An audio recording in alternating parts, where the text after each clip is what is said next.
Hello everyone, मेरा नाम है आमिर और आप सभी का स्वागत है मेरे यूट्यूब चैनल जिस क्लासेस में।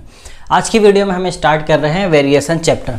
मैं मैथ में सबसे पहले वेरिएशन चैप्टर स्टार्ट कर रहा हूं और इस चैप्टर को सबसे पहले मेरा स्टार्ट करने का एक ही रीज़न है कि वेरिएशन चैप्टर के बहुत सारे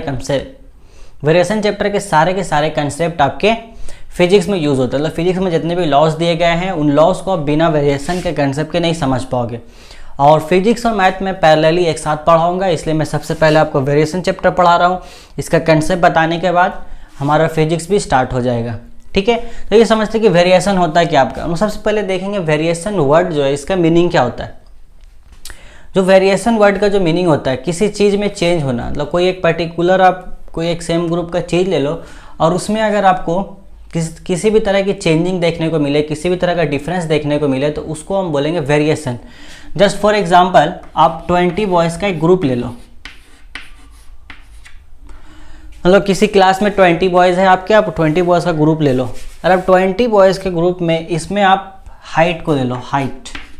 ठीक है, आप बॉयज़ लिए और आप गए आप हाइट का मेज़रमेंट करने के, आप गए कि 20 बॉयज़ का एक ग्रुप है, आपको उसका हाइट और वेट का मेज़रमेंट करना है। तो अब ज़रा एक बात बताइए, अगर आप 20 बॉयज़ के ग्रुप का हाइट और वेट का मेज़रमेंट करोगे तो क्या इन 20 बॉयज़ का हाइट और वेट सेम आएगा? ऐसा पॉसिबल है? इन जनरल केस क्या ऐसा पॉसिबल है कि 20 बॉयज़ का अगर एक ग्रुप है तो क्या उनके हाइट और वेट आपके सेम हो? नहीं ना, जनरल केस में ऐसा पॉसिबल नहीं। आइडियली ये पॉसिबल हो सकता है बट जनरल केस में ऐसा पॉसिबल नहीं है कि अगर आपने 20 बॉयज़ का ग्रुप लिया है 20 लड़कों का तो उनकी सभी के हाइट और वेट आपके सेम हो। तो हमने यहाँ क्या देखा कि हमने एक ग्रुप लिया लड़कों का, आपका सारे लड़के थे, बट उनमें हमने देखा कि उन सभी के हाइट और वेट में चेंजिंग है। मतलब सारे लड़कों का हाइट और वेट हमारा अलग अलग, मतलब सबके हाइट में कुछ डिफरेंसेस देखने को मिल रहे हैं, कुछ चेंजिंग है। तो इस तरह के डिफरेंसेस और चेंजिंग जो हमें देखने को मिलती है इसी को बोलते हैं वेरिएशन। ना कुछ समझ आया होगा, इसी को हम लोग बोलते हैं वेरिएशन।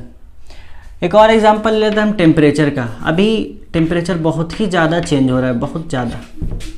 अभी एट प्रेजेंट अगर आप मौसम देखोगे तो मौसम में बहुत ज़्यादा चेंजिंग आ रही है, जिसकी वजह का टेम्परेचर भी हमारा काफ़ी बदल रहा है। अभी आप देखो, अगर कुछ 10 से 15 दिन पहले बहुत बेतहासा गर्मी थी, बहुत ज़्यादा ही टेम्परेचर था। इसके अलावा हम देखते हैं टेम्परेचर ऐसे 10 से 15 छोड़ो, टेम्परेचर हमारा जगह के एतबार से मेन वेरी करता है। मान लो हम दिल्ली का एग्जांपल लेते हैं, एक दिल्ली लेते हैं और एक अपने स्टेट ले लेते हैं वेस्ट बंगाल। दिल्ली और आपका वेस्ट बंगाल, ठीक है। तो अगर हम एक समर सीजन की बात करें तो समर सीजन यानी कि गर्मी का मौसम आप देखोगे कि दिल्ली में टेम्परेचर बहुत ज़्यादा होता है। दिल्ली में टेम्परेचर क्या होता है? बहुत ज़्यादा होता है, हाई। और यहाँ पर क्या होता है हमारा, उसके कंपैरिजन में बता रहा हूँ लो। ऐसे नहीं कि वेस्ट बंगाल में गर्मी कम होती है, इस साल तो बहुत ज़्यादा हो रही है गर्मी, बट दिल्ली के कंपैरिजन में यहाँ पे थोड़ा लो होता है। इसके मुआवजना में वेस्ट बंगाल में गर्मी कम होती है। तो यहाँ हमें क्या देखने को मिल रहा है कि जो टेम्परेचर है वो जगह के एतबार से यानी कि प्लेस के एतबार से चेंज हो रहा है ना। सीज़न तो एक ही है, गर्मी का सीज़न है आपका, बट गर्मी के सीज़न में दिल्ली में गर्मी ज़्यादा है थोड़ा और यहाँ पे थोड़ा आपका वेस्ट बंगाल में कम है। तो ये जो हमें चेंजिंग देखने को मिला, ये जो चेंज हमें देखने को मिला टेम्परेचर में, इसी तरीके का जो चेंज होता है, इस तरीके के चेंज को ही हम क्या बोलते हैं? वेरिएशन। समझ आई बात? इसी तरीके का जो चेंज होता है इसी चेंज को हम बोलते हैं वेरिएशन। तो यहाँ पर टेम्परेचर हमारा क्या हो रहा है? दिल्ली और वेस्ट बंगाल के डिफरेंट हो रहा है। हम एक ही सीज़न की बात कर रहे हैं, ऐसा नहीं है कि यहाँ मैंने समर सीज़न की बात की और यहाँ पे मैंने विंटर सीज़न की बात की। मैं आपका समर सीज़न की ही बात कर रहा हूँ। समर सीज़न में दिल्ली में ऑब्वियसली टेम्परेचर हाई होता है, वेस्ट बंगाल में लो होता है। तो ये जो चेंज हमें देखने को मिल रहा है इसी चेंज को हम क्या बोलते हैं? वेरिएशन। ठीक है,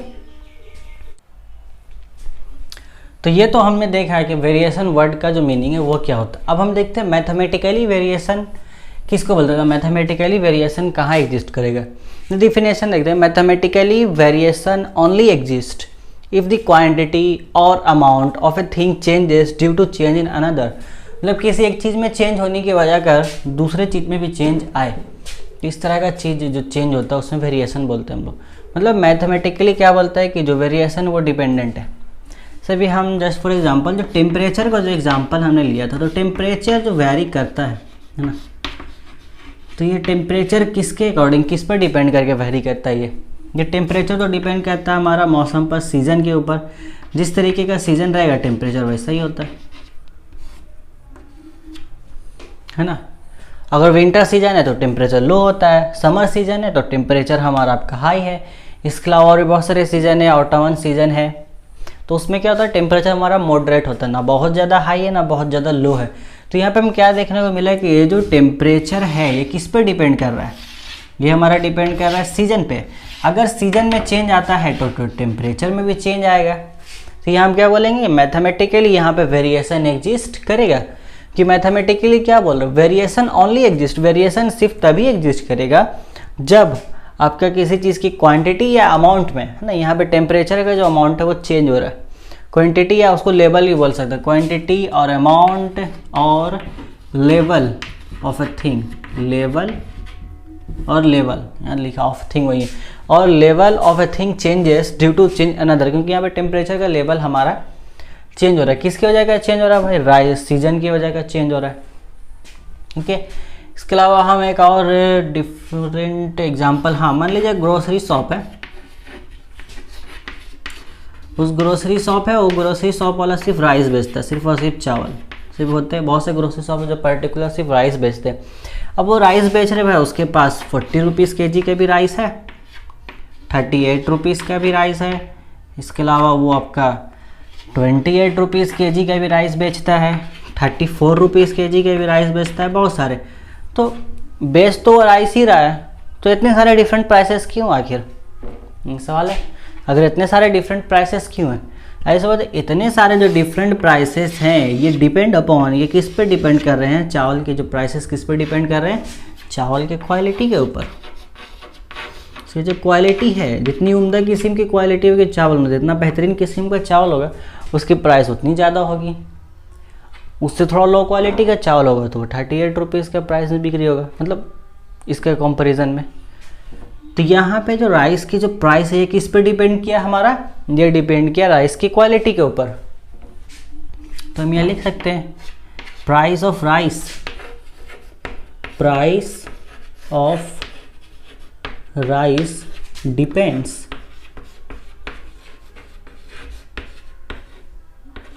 on quality of rice.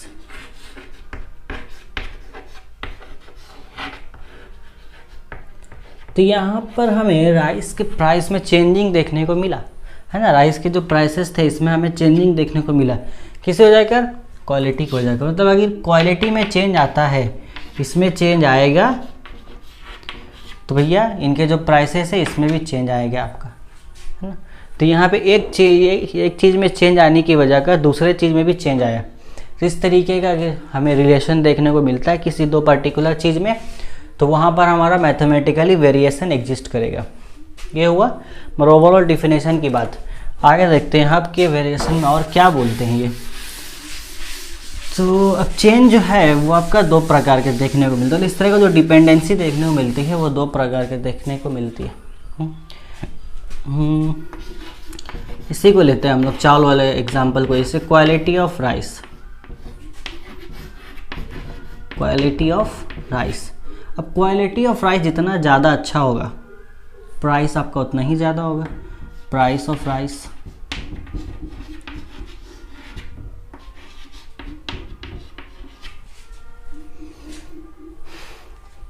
Quality of rice जितना ज़्यादा अच्छा होगा प्राइस ऑफ राइस उतना ही ज़्यादा होगा। मतलब ये जितना बढ़ेगा ये भी बढ़ेगा, है कि नहीं। ये इसको हम बढ़ाते हैं, ये मैं सिंबल बना रहा हूँ बढ़ने का, इंक्रीज़ का। मतलब अगर क्वालिटी बढ़ता है तो प्राइस भी बढ़ेगा, बट अगर क्वालिटी घटता है तो प्राइस भी घटेगा, है कि नहीं। तो यहाँ पे क्या हो रहा है कि अगर ये बढ़ेगा तो ये भी बढ़ेगा, ये घटेगा तो ये भी घटेगा। मतलब किसी एक चीज़ के घटने की वजह का दूसरा चीज़ भी घट रहा है, और किसी एक चीज़ के बढ़ने की वजह का दूसरा चीज़ भी बढ़ रहा है।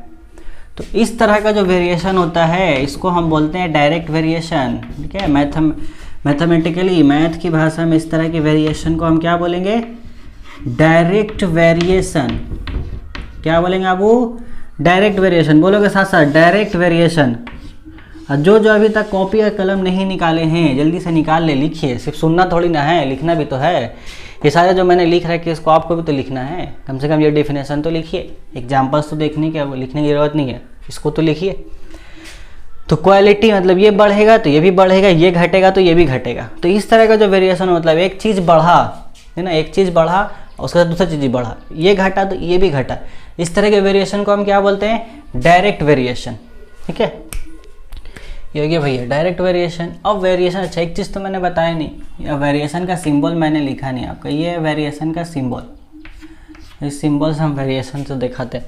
यहाँ पे डायरेक्ट वेरिएशन है, हम यहाँ पे ऐसे लिख सकते हैं, quality of rice is directly proportional to price of rice. इसको पढ़ा ऐसे आता है, डायरेक्टली प्रोपोर्शनल, भी बताऊँगा उसको भी।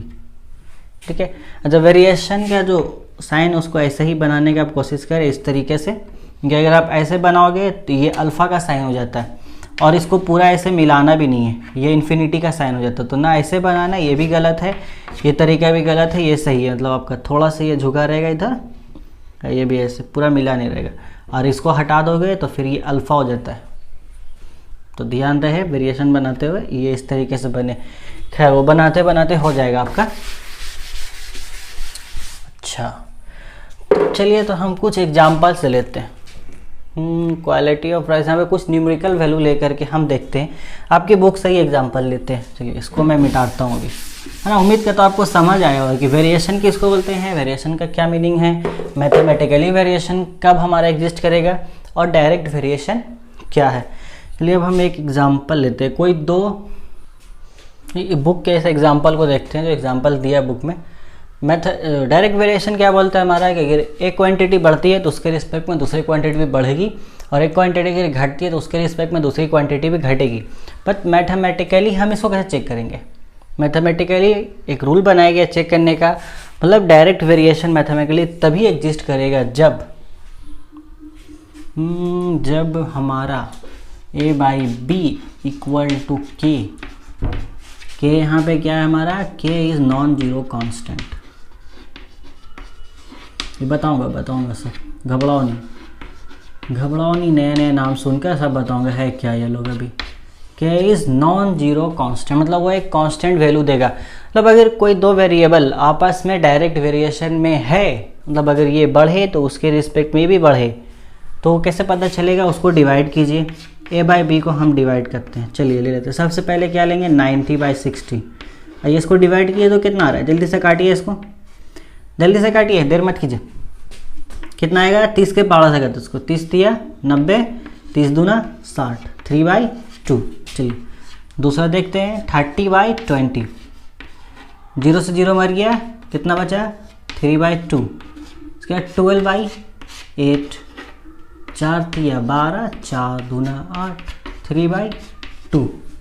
आगे देखते हैं 15/10। तो 15/10, 5 दिया 15, 5 दूना 10, 3/2। जरा इसको गौर से देखिए, तो जो मैं बॉक्स में डाल रहा हूँ, जरा इन बॉक्स वाले वैल्यू को जरा गौर से देखिए। सारा एक ही आदमी है ना, सारा एक ही आदमी, 3/2, 3/2, 3/2। मतलब ये दोनों a और b दोनों वेरिएबल्स की हमने अलग अलग वैल्यू लिया है, सबको डिवाइड करके देखा तो डिवाइड करने से हमें क्या मिला भाई, सब में सेम वैल्यू मिल रहा है। इसके मतलब क्या हुआ कि a और b हमारा आपस में डायरेक्ट वेरिएशन में, मतलब मैथमेटिकली ये रूल है कि अगर दो वेरिएबल आपके डायरेक्ट वेरिएशन है तो उन दोनों वेरिएबल को डिवाइड करने पर हमेशा सेम नंबर आएगा, जब हमेशा जो न्यूमेरिकल वैल्यू आएगा वो सेम होगा। और उसी को हम लोग रिप्रेजेंट करते हैं k से। इसको नाम दिया गया k is non zero constant. ये कांस्टेंट वैल्यू है, देखो चेंज नहीं हो रहा। कांस्टेंट वैल्यू उसको बोलते हैं जो चेंज नहीं होता आपका, तो हमेशा कांस्टेंट वैल्यू देगा। a और b के डायरेक्ट वेरिएशन में है। इसके अलावा अगर हम और आगे भी a और b के वैल्यूज़ ले ले तो उन दोनों को डिवाइड करने पर भी 3/2 आना चाहिए। अगर 3/2 नहीं आते तो वो जो दो वैल्यू हमने लिए हैं वो भाई a और b के नहीं हो सकते, क्योंकि ये तो आपके डायरेक्ट वेरिएशन में। तो इनके जितने भी वैल्यूज़ हम आगे आएंगे सबको डिवाइड करने पर 3/2 आना चाहिए। अगर ये आता है इसका मतलब सारे वैल्यूज़ आपके a और b में डायरेक्टली प्रोपोर्शनल है। a और b डायरेक्ट वेरीज है आपस में। इसी कांस्टेंट वैल्यू को जो 3/2 आया ना, यहाँ पर हम k से रिप्रेजेंट करते हैं, जनरल केस। मतलब k हमारा क्या, non zero constant. Non zero यहाँ क्यों बोला गया है कि ये जो आपका कांस्टेंट वैल्यू आएगा ये नॉन जीरो आना चाहिए। अब अगर दोनों को काट करके 0 आया तो फिर क्या आया, कुछ नहीं। है ना। नॉन जीरो कांस्टेंट थोड़ी ये दोनों नंबर को काटेंगे सब में जीरो आ जाए, ऐसा नहीं होता। उसको नॉन जीरो बोलने का भी एक रीज़न, उसको नॉन जीरो बोलने का रीज़न बताता हूँ मैं क्या है नॉन जीरो कांस्टेंट। तो खैर इतना उम्मीद कर रहा हूँ इतना आपको समझ अब आ गया होगा कि डायरेक्ट वेरिएशन का मतलब क्या होता है। मैथमेटिकली हम कैसे चेक करेंगे कि दो वेरिएबल आपस में डायरेक्टली वेरी है कि नहीं। उन दोनों वेरिएबल को लेंगे, उन दोनों वेरिएबल का न्यूमेरिकल वैल्यू को उठाना है, एक एक करके सबको डिवाइड करना। अगर सारे के सारे सेम आते हैं तो yes they are directly varies to each other. ठीक है, एक और एग्जांपल लेते हैं, ठीक है इसको भी।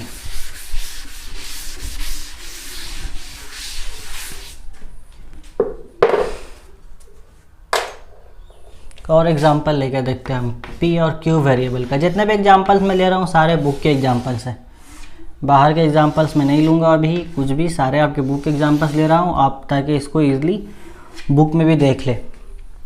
सबसे पहला आपका 35, 15 दिया है, 49, 21, देन आपके उसके बाद 36 और 36 नहीं 56, 24, उसके बाद हमारा 14 और 6। तो बोल रहा है कि ज़रा बताइए कि ये दोनों आपस में डायरेक्टली वेरीज है क्या, पी और क्यू आपस में डायरेक्टली वेरीज है। तो हम कैसे पता करें कि डायरेक्टली वेरीज है कि नहीं, है ना। हाँ बिल्कुल सही, दोनों को डिवाइड करके आपस में, आइए दोनों को डिवाइड करते हैं हम। P बाई क्यू करेंगे, P बटे Q is equal to 35 divide by 15। चलिए इसको हम लोग 5 दिख रहे हैं ना, 5 के पहाड़ा से काटते हैं इसको। 5 सते 35, 5 दिया 15, आगे तो नहीं कटेगा, 7/3 होल्ड करते हैं इसको। देन हमारा क्या है 49/21, 49/21 ये हमारा 7 के पहाड़े से कट जाएगा, 7 से 49 होता है और 7 21 होता है। 7/3 देखिए ये भी 7/3 आए, ये भी 7/3 आए, मतलब अब तक हमारा क्या है ये डायरेक्टली वेरिएशन में है।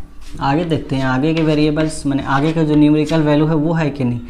56/24 इसको हम 4 के पहाड़ा से काटते हैं। सबसे पहले 4 एकम 4, एक में आ गया 16, तो 4 चौके 16 होता है, 4 छके 24। इसके बाद हम अगर इसको काटेंगे तो 2 के पहाड़ा से कटेगा, 2 सत्ते 14, 2 तिया 6, वाह ये भी आपका 7/3। अब लास्ट वाला चेक कर लेते हैं, ये तो खैर 7/3 होगा ही क्योंकि 14/6 आया जो हमने यहाँ किया था, तो ये भी हमारा क्या आ जाएगा 7/3।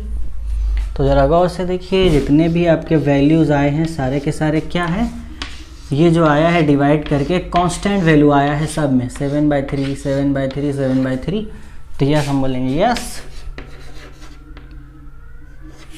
P and Q are in direct variation.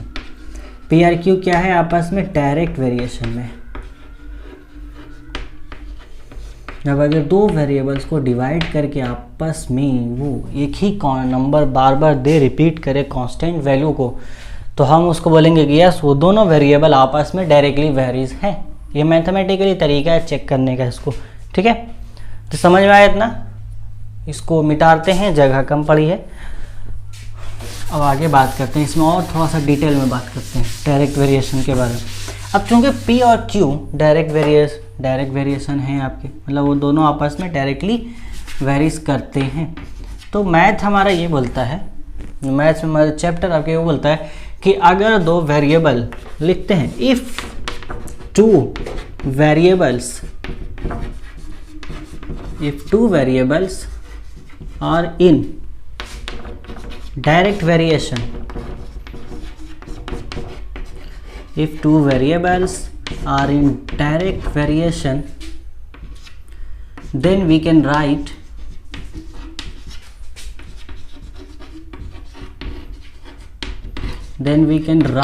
them as, तो अगर हम उसको इस तरीके से लिख सकते हैं, अगर दो वेरिएबल आपस में डायरेक्टली वेरीज हैं तो उन दोनों वेरिएबल को हम ऐसे लिख सकते हैं, P directly varies to Q।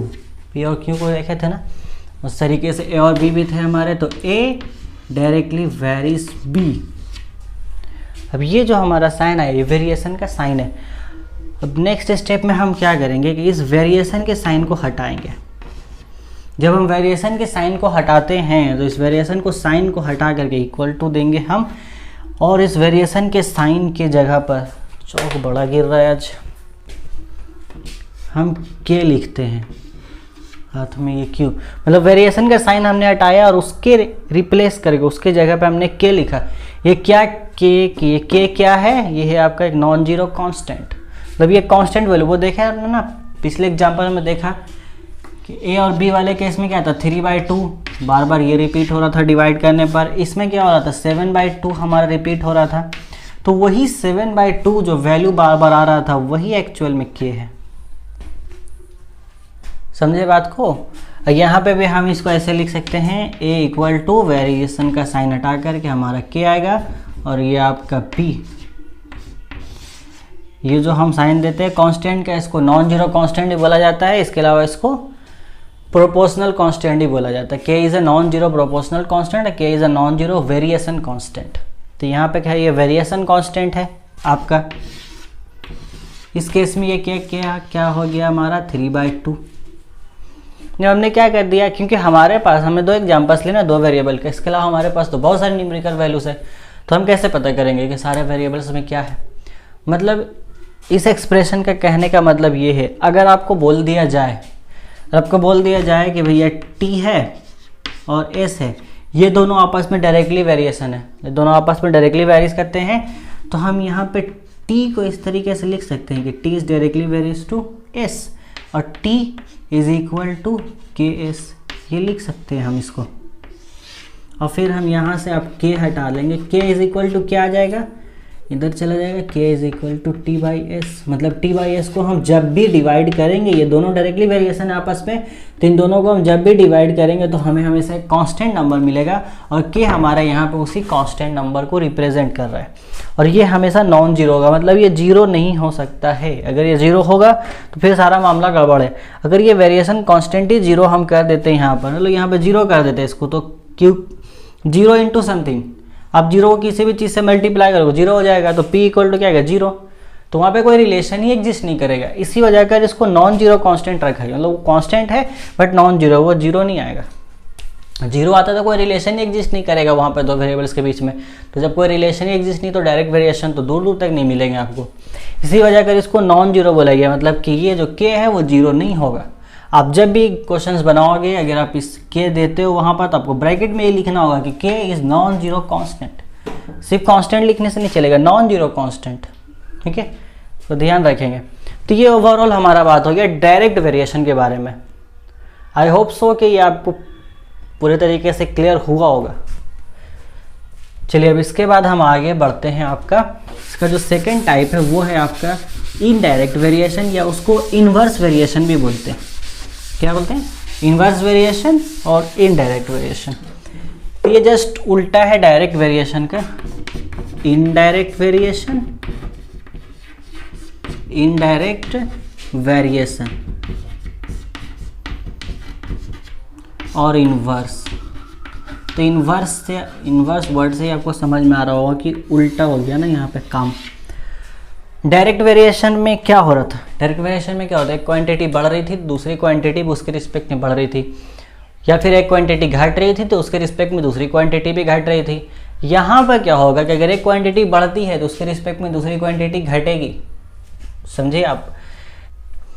हाँ, तो डायरेक्ट वेरिएशन के बाद अब हम बात करेंगे इनडायरेक्ट वेरिएशन के बारे में। इनडायरेक्ट वेरिएशन या इसी को इन्वर्स वेरिएशन भी बोला जाता है। इसको हम लोग आराम से समझ सकते हैं स्पीड और टाइम के एग्जांपल से, ठीक है। मान लीजिए आपको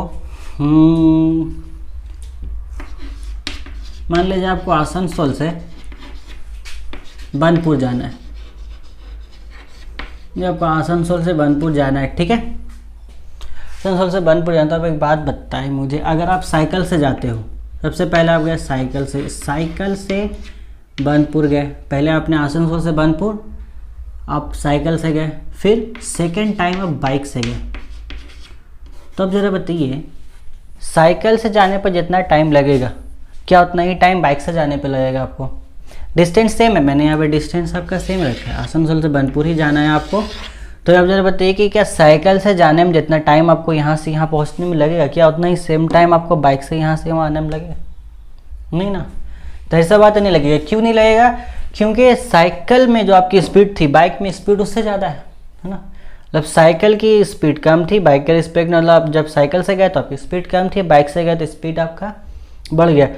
तो जब आपकी स्पीड कम थी तो आपको टाइम ज़्यादा लगा, लिखते हम लोग इसको, ज़्यादा टाइम लगा आपको ज़्यादा टाइम। अब भाई अब जब बाइक से गए तो आपको क्या हुआ, आपको कम टाइम लगा, है ना। तो यहाँ पर क्या हो रहा है, एक चीज़ बढ़ रही है तो दूसरी चीज़ घट रही है। हमने स्पीड को आपका बढ़ाया तो टाइम आपका कम लगा, स्पीड अगर हमने घटा दिया तो टाइम आपका क्या हुआ, ज़्यादा लगा। देख रहे हो ना, एक चीज़ बढ़ रही है तो दूसरी चीज़ उसके रिस्पेक्ट में घट रही है। ये क्या हो रहा है, इन्वर्स काम हो रहा है ना, उल्टा काम हो रहा है। इसी को बोलते हैं इनडायरेक्ट वेरिएशन। क्या बोलते हैं, इनडायरेक्ट वेरिएशन। अच्छा, इसको न्यूमेरिकली वैल्यू लेके हम देखते हैं। मान लो आप 20 किलोमीटर पर आवर की स्पीड से जा रहे हो, 20 किलोमीटर पर आवर की स्पीड से जा रहे हो तो आपको 10 मिनट्स का टाइम लगा। बट अगर आप 40 किलोमीटर, नहीं बहुत ज़्यादा हो जाएगा, 30 किलोमीटर पर आवर की स्पीड से जा रहे हो तो आपको टाइम 5 मिनट या इसको थोड़ा 8 मिनट का लगा, मतलब है ना।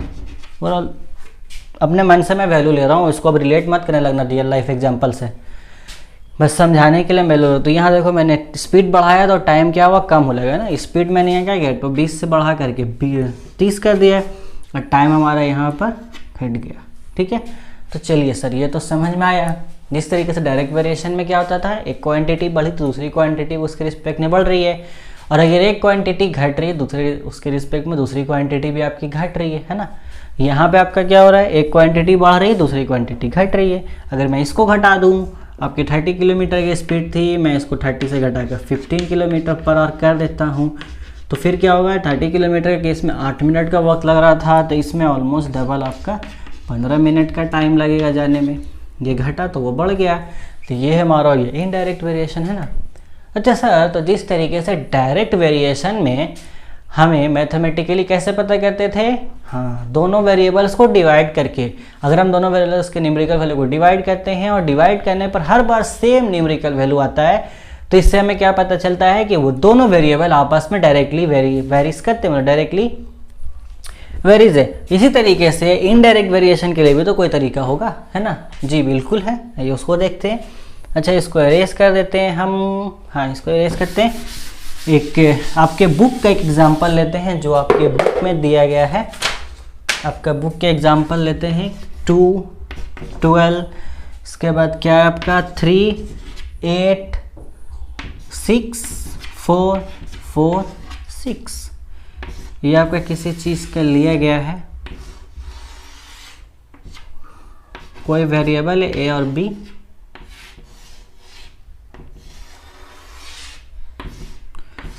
की वैल्यू ली गई है। तो जिस तरीके से डायरेक्ट वेरिएशन में हम डिवाइड करके चेक कर रहे थे, उस तरीके से हम यहाँ पे क्या करेंगे, मल्टीप्लाई करके चेक करेंगे। कैसे चेक करेंगे, मल्टीप्लाई, लिखता हूँ मल्टीप्लाई। कैसे चेक करेंगे बाबू, मल्टीप्लाई करके। तो मल्टीप्लाई करते हैं a into B equal to 2 into 12 equal to कितना आएगा 24, और करते हैं 3 into 8 is equal to 24 is equal to 6 into 4 is equal to 24। ए देखो वो तो उल्टा करके दे दिया, 4 इंटू 6 इक्वल टू 24।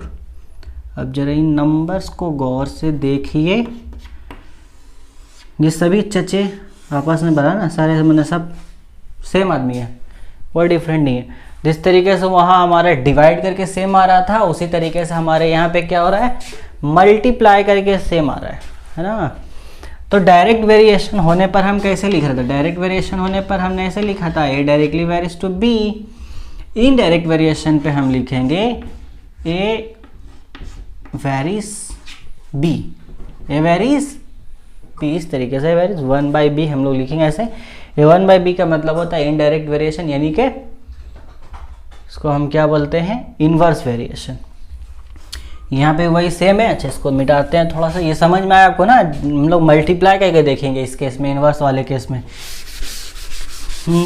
सेम वही है जैसे हमने वहाँ पे डायरेक्ट ए वेरीज बी किया, फिर वहाँ पे हमने वेरिएशन का साइन हटाया, फिर प्रोपोर्शनलिटी कांस्टेंट वेरिएशन कांस्टेंट का साइन दिया, सेम वही है। तो a इज इक्वल टू यहाँ पे वही करेंगे और इसको हटाएंगे, k लिखेंगे, 1 बाई बी हमारा वैसे रहेगा, इसको नहीं छेड़ना है। बस इतना ही करना है, इसको हटा करके हम के लिखेंगे। के हमारा क्या है भाई, वेरिएशन कांस्टेंट है। अच्छा के इक्वल टू क्या आ जाएगा यहाँ पर, ठीक है, इसको थोड़ा सा ऐसे लिखते हैं, के इक्वल टू के बाई बी हो जाएगा, है ना, बहुत नीचे हो जाएगा। यहाँ पे देखिए के इक्वल टू बी इधर आ जाएगा आपका ए इंटू बी, है कि नहीं, है ना, वही सेम चीज़, मतलब ए इंटू बी हम मल्टीप्लाई करेंगे तो हमें क्या मिलेगा के। ये के क्या है, वही जो 24 बार बार आ रहा था। इस तरीके से different variables different numericals value रहेंगे तो डिफरेंट नंबर आएंगे, मतलब वो जो भी आएगा हमेशा कांस्टेंट ही आएगा। वो कांस्टेंट को हम रिप्रेजेंट किससे करते हैं, के से। ये के क्या है हमारा, जोर से बोलेंगे, के क्या है हमारा, के इज नॉन जीरो कांस्टेंट, सिर्फ कांस्टेंट नहीं, नॉन जीरो कांस्टेंट, के इज नॉन जीरो कांस्टेंट। इतना लिखने से हो जाएगा आपका, चाहिए थोड़ा सा और लिख सकते हैं, K is non zero constant of variation. किसका, non zero constant of variation. Non zero word ये बहुत ही इंपॉर्टेंट है। What is K, K is non zero constant of variation. हाँ, तो अगर इसमें से आपको कुछ नोट करना है तो आप बिल्कुल कीजिए। इसके अलावा आपको नोट्स प्रोवाइड किए जाएंगे, है ना, मैंने इंट्रोडक्शन वाली वीडियो में बताया था आपको कि नोट्स आपको मिलेंगे। आपको मैथ्स के भी नोट्स, जो थ्योरी का पार्ट होगा वो नोट्स आपको प्रोवाइड कर दिया जाएगा। बाकी जो क्वेश्चन है उसका इन डिटेल सोल्यूशन में कराऊंगा ही, वो सोल्यूशन आपको क्लास के दौरान ही नोट करने हैं। इसके अलावा आपको ये थ्योरी का अगर नोट्स चाहिए तो टेलीग्राम चैनल को ज्वाइन कर लीजिए, उसका लिंक आपको डिस्क्रिप्शन में मिल जाएगा। चलिए, तो यहाँ तक हमने देख लिया कि डायरेक्ट वेरिएशन और इनडायरेक्ट वेरिएशन, है ना, उम्मीद करता हूँ आपको ये समझ आया होगा। अब इसके बाद हम जो नेक्स्ट क्लास लेंगे उसमें हम इससे रिलेटेड क्वेश्चंस करेंगे। फिलहाल मैं इसको यहीं तक रखता हूँ। आप इसको अगर नहीं समझ आता तो वीडियो को दोबारा देखिए स्टार्ट करके शुरू से, मुझे उम्मीद आपको पूरा क्लियर समझ में आएगा। इसके अलावा भी कोई डाउट अगर रह जाता है तो आप कमेंट कीजिए, मैं आपको आंसर दूंगा वहाँ पर, ठीक है।